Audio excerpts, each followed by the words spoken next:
Welcome to the Worldwide Steel Building's Low Eave Extension installation video.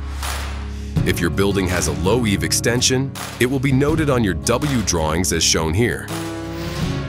Eave extensions range from a 1-foot extension up to a 3-foot extension.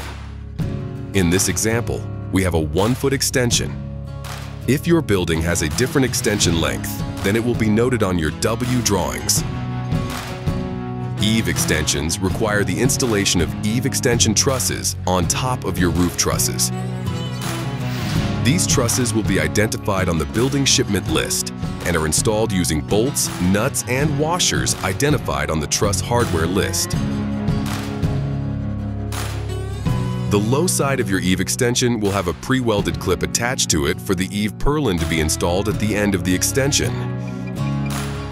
It will also have pre-welded clips on each side of the extension to install the building eave purlin at the wall.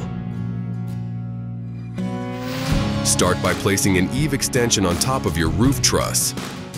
Each extension will use 2 bolts, 4 washers, and 2 nuts for the install. Place 1 washer on the bolt, then place the bolt in between the angles of the top flange of the roof beam and through the angles of the bottom flange of the eave extension. Then, place another washer on the bolt, followed by the nut. Finger tighten to allow for some adjustment when lining up the eave purlin at wall. Now place the second set of bolts, nuts, and washers in place, and finger tighten.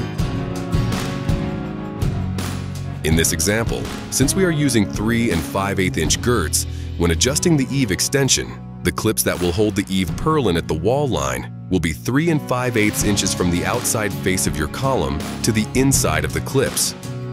Your eave purlin at the wall line will be the top attachment point for your wall panels, so making sure it is lined up correctly is very important. Adjust the location of the eave extension up or down slope as needed. Once adjusted, tighten all bolts and nuts to secure the extension in place. Continue placing your eave extensions on the sidewall roof trusses until all eave extensions are installed. Once completed, you will be ready to install your low eave purlin at wall onto your eave extensions. Thanks for choosing Worldwide Steel Buildings. Got questions? Give us a call at 1-800-825-0316 or visit our website at worldwidesteelbuildings.com.